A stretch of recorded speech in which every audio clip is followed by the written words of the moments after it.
दोस्तों, जैसा कि मैं अपने अक्सर कर वीडियोस में ये बताता रहता हूँ कि पति पत्नी का जो रिश्ता होता है वो कितना मजबूत और कितना पवित्र होता है।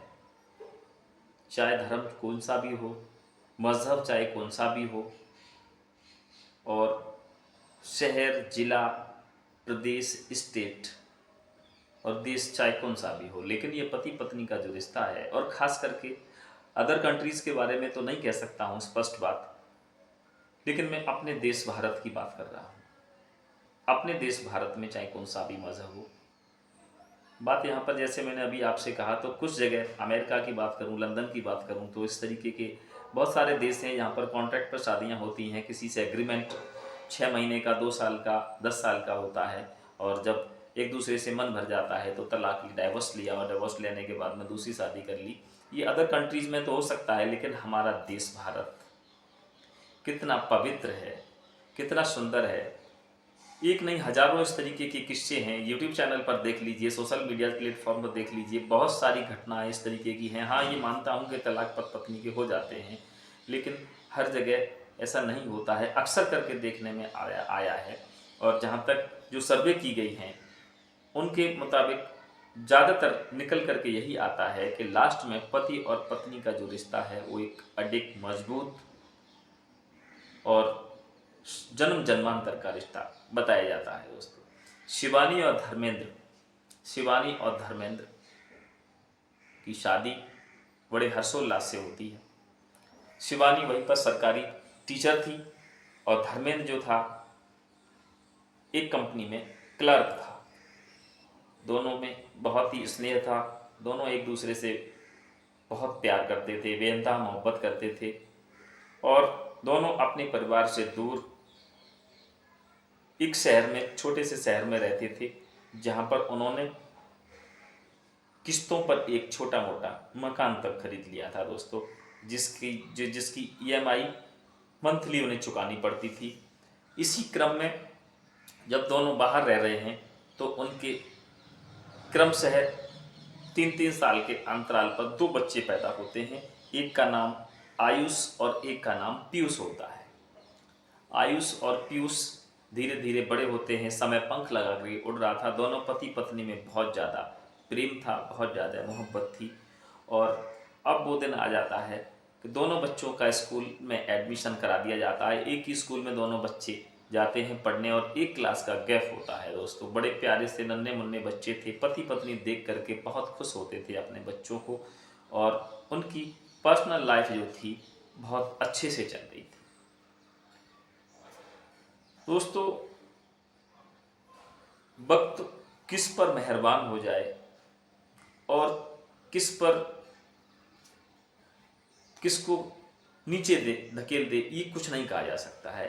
यानी समय कभी एक जैसा नहीं रहता है, और जहाँ प्यार होता है वहाँ पर देखा गया है अक्सर दरार भी आ जाया करती हैं। और धीरे धीरे होता क्या है कि शिवानी और धर्मेंद्र के रिश्ते में भी वही हुआ दोस्तों, और धीरे धीरे एक दूसरे के ऊपर से विश्वास उठना शुरू हो गया, और इस विश्वास के चलते दोनों एक दूसरे पर शक करना शुरू हो गए।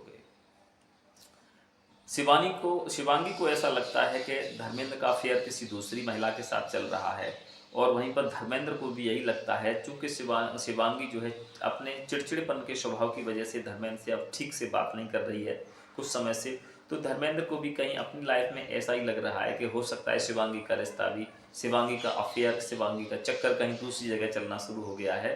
जबकि हकीकत में रियल लाइफ में ऐसा नहीं था दोस्तों। वास्तविकता ये कुछ वास्तविकता और थी। वर्कलोड कहूँ या जो भी कहूँ, कुछ समय ऐसा होता है, एक जब बच्चे बड़े हो जाते हैं तो रोजी रोटी से अलग हट करके भी कुछ ऐसी ज़रूरतें होती हैं। फिर वो चाहे पुरुष हुआ चाहे महिला, यदि अपनी जिम्मेदारी को अच्छे से निर्वहन करते हैं, अच्छे से निभाते हैं, तो फिर उनको ज़्यादा से ज़्यादा धन कमाने की इच्छा पति को होती है, और पत्नी अपने बच्चों को पति से कुछ अलग हट करके समय देना चाहती है और देती भी है। चूँकि माँ और बेटे या माँ बच्चों का जो रिश्ता बताया गया है, ये भी रिश्ता एक अनमोल रिश्ता होता है, जिसकी कोई तुलना नहीं की जा सकती, जिसके प्यार की जो पराकाष्ठा, इस प्यार को जो है शब्दों में बयान नहीं किया जा सकता, जो माँ और बच्चों का रिश्ता जो होता है। तो इसी रिश्ता के चलते पति और पत्नी का वो प्यार थोड़ा सा वो आगे चल करके थोड़ा सा कमज़ोर तो कह सकता हूँ, या कमज़ोर भी नहीं कहूँगा, प्यार कमज़ोर नहीं होता है, बट पत्नी का ध्यान अपने बच्चों की तरफ कुछ ज़्यादा हो जाता है, और वहीं पर पति का जो कर्तव्य होता है वो ज़्यादा से ज़्यादा धन कमाने का होता है। और इसी सिलसिले में शिवांगी और धर्मेंद्र एक दूसरे से थोड़ा सा कम्युनिकेशन गैप दोनों में शुरू हो जाता है, और इस गैपिंग के चलते हुए दोनों एक दूसरे पर शक करने लगते हैं। और शक, चूँकि दोनों ही अच्छे पढ़े लिखे थे, सब समझदार थे, संस्कारवान भी थे, और दोनों ने ये तय कर लिया कि अब एक दूसरे पर आरोप प्रत्यारोप लगा करके यदि अलग होते हैं तो वो ठीक नहीं लगेगा, समाज में बदनामी होगी, और दोनों तलाक की अर्जी जो है कोर्ट में दाखिल कर देते हैं। और अब वो दिन भी आ जाता है दोस्तों कि दोनों के तलाक की तारीख मुकर्रर हो जाती है, जिस दिन तलाक दिया जाना होता है, या तलाक के लिए जो लॉयर, जो उनके दोनों के लॉयर, उनको आने वाले दिन, अगले दिन दोनों को बुला करके उन डाइवोर्स पेपर पर साइन कराने वाला जो दिन होता है वो मुकर्रर कर दिया जाता है कि फला दिन आप लोगों की तलाक की अर्जी मंजूर की जाएगी और इन पेपरों पर साइन करने हैं। और तलाक के नियमों में, तलाक के हिसाब से धर्मेंद्र जो है अपनी पत्नी की आर्थिक मदद भी करना चाहता है, लेकिन शिवांगी ने साफ मना कर दिया कि आपसे मुझे किसी भी तरह की कोई रकम, कोई किस्त, कोई पेंशन, कोई खर्चा नहीं लेना है। और धर्मेंद्र अपना मन महसूस करके रह जाता है, और बच्चों को नैनीताल के एक स्कूल में एडमिशन के लिए भेज दिया जाता है। भेजने के लिए उसमें शर्तें हैं, और उसमें एक शर्त और भी है कि स्कूल की छुट्टियों के बाद बच्चे 15 दिन अपनी माँ के साथ रहेंगे और 15 दिन अपने पिता के साथ रहेंगे। उन मासूमों को ये पता नहीं था कि अगले दिन जब वो दोनों बच्चे, आयुष और पीयूष दोनों बच्चे बहुत खुश थे, चूँकि अगले दिन उन्हें नैनीताल के किस स्कूल में एडमिशन दिलाना था, जहाँ पर उनके दोस्त लोग भी नन्हे मुन्ने पहले से भी वहाँ पर जो है एडमिशन ले चुके थे। तो दोनों बच्चे इस बात से बहुत खुश थे और इस बात से अनभिज्ञ थे कि कल के बाद में हम अपने माता पिता के साथ एक साथ नहीं रह सकेंगे। दोस्तों, शाम का समय होता है और धर्मेंद्र अपने उधेड़ वन में था, और उधेड़ वन में अकेला बैठा है।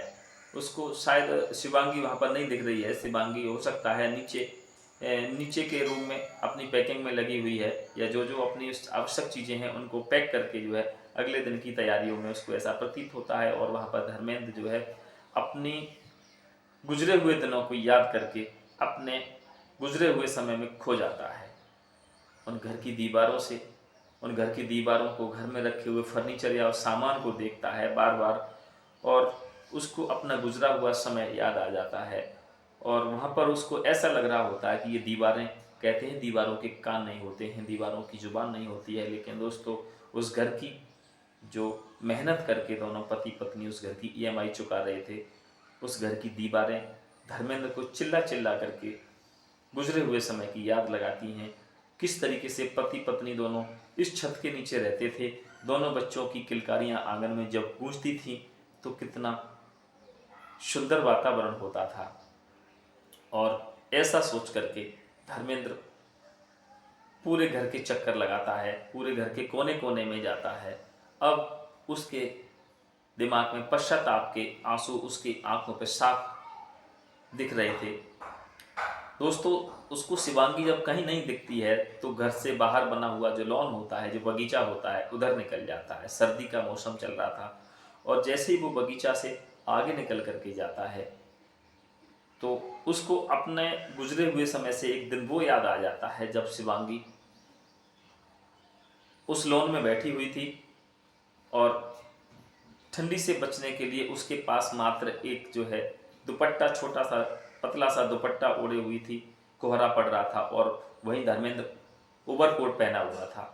और ठंड की वजह से जब दोनों पति पत्नी उस जगह पर एक होते हैं तो शिवांगी एकदम से झपट करके धर्मेंद्र के कंधे से लग जाती है और कहती है मुझे बहुत ठंडी लग रही है। और इस तरीके से वो दिन जब याद आ जाता है तो वो दिन को याद करते करते धर्मेंद्र उस जगह पर, ठीक उस जगह पर पहुंच जाता है जहाँ पर ये वाक़या हुआ था। और देखता क्या है, वहीं पर शिवांगी बैठी हुई थी, और शिवांगी के दिमाग में भी जो धर्मेंद्र के दिमाग में चल रहा था वही शिवांगी के दिमाग में दोस्तों चल रहा था। और शिवांगी भी अपने गुजरे हुए दिनों को लेकर के बहुत चिंतित थी, बहुत मायूस थी। और हालात सेम वही बने हुए थे कि शिवांगी उस समय भी कुछ नहीं पहने हुए थी, हल्के फुल्के कपड़े पहने हुए थी और ठंडी का मौसम था। और धर्मेंद्र भी जब उसके पास पहुंचता है तो अचानक जैसे ही धर्मेंद्र की नज़र शिवांगी पर पड़ती है और शिवांगी की नज़र जब धर्मेंद्र पर पड़ती है तो अनायास शिवांगी के मुंह से शब्द निकल पड़ता है कि ओवरकोट नहीं पहना आपने। दोस्तों, जब ये बात धर्मेंद्र के कानों में पहुंचती है, सामने शिवांगी खड़ी थी और पूछ रही थी ओवर, तो धर्मेंद्र कहता है शायद अब उस ओवरकोट को पहनने की मुझे ज़रूरत ना पड़े। और दोनों को वो गुजरा हुआ लम्हा, गुजरा हुआ पल याद आ जाता है। और दोस्तों, जैसे मैं वीडियो शुरू करने से पहले बता रहा था कि पति पत्नी का जो रिश्ता होता है, जो बंधन होता है, वो अटूट बंधन होता है। और जब ओवरकोट वाली बात आ जाती है तो दोनों एक दूसरे की तरफ झपट पड़ते हैं और दोनों एक दूसरे से गले लग करके रोने लगते हैं।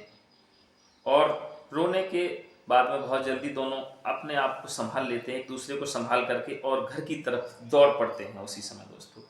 और दौड़ करके उन्हें जाना कहा था, ना कोई किसी से बोलता है, ना कोई किसी से कोई गिले शिकवा करता है, ना कोई शिकायत करता है। दोनों एक दूसरे से अलग होने के बाद में घर की तरफ दौड़ पड़ते हैं। और घर में जाकर के दौड़ लगाने से दोनों का लक्ष्य, दोनों का मकसद सिर्फ और सिर्फ एक होता है, क्या? वो जो तलाक के पेपर रखे हुए थे, दोनों अपने अपने तलाक के जो पेपर रखे थे, दोनों उन पेपरों को फाड़ करके और डस्टबिन में डाल देते हैं, नष्ट कर देते हैं। शायद अब उनको एहसास हो चुका था कि एक दूसरे के बगैर जिंदगी संभव ही नहीं है। और दोनों एक दूसरे से गले लग करके बहुत रोते हैं। और उसके बाद में पुनः एक बंधन, अटूट बंधन और मजबूत होता हुआ चला जाता है। तो दोस्तों, आज की जो मेरी कहानी थी, इस कहानी को आप तक पहुंचाने के पीछे मेरा मकसद यही था। और मैं हर बार अपने हर एक वीडियोज़ में, ज़्यादातर वीडियोज़ में आपको इसी बात से प्रेरित करता हूं। और मेरी हर कहानी आपको इसी तरफ मोटिवेट करती है और इसी तरफ मोड़ती भी है कि पति पत्नी के रिश्ते में, अपनी पर्सनल लाइफ में किसी की दूसरे की दखलंदाजी ना होने दें और एक दूसरे से अपना विश्वास कम ना होने दें। अगर कहीं कोई शक वाली बात होती भी है तो तब तक एक दूसरे पर आरोप प्रत्यारोप न करें जब तक कि सच्चाई से रूबरू न हो जाए। और सच्चाई, हकीकत यह है कि दिखने में जो होता है वो होता नहीं है और जो होता है वो दिखता नहीं है। जय श्री कृष्णा दोस्तों, मिलता हूँ एक नई वीडियो के साथ। तब तक इंतजार करें और देखते रहें मेरा यूट्यूब चैनल सच का सफ़र स्टोरीज। वीडियो अच्छी लगी हो तो चैनल को सब्सक्राइब, वीडियो को लाइक शेयर करना न भूलें और कमेंट बॉक्स में मुझे अपनी राय आशीर्वाद के रूप में देते रहें। मिलता हूँ एक नई वीडियो के साथ।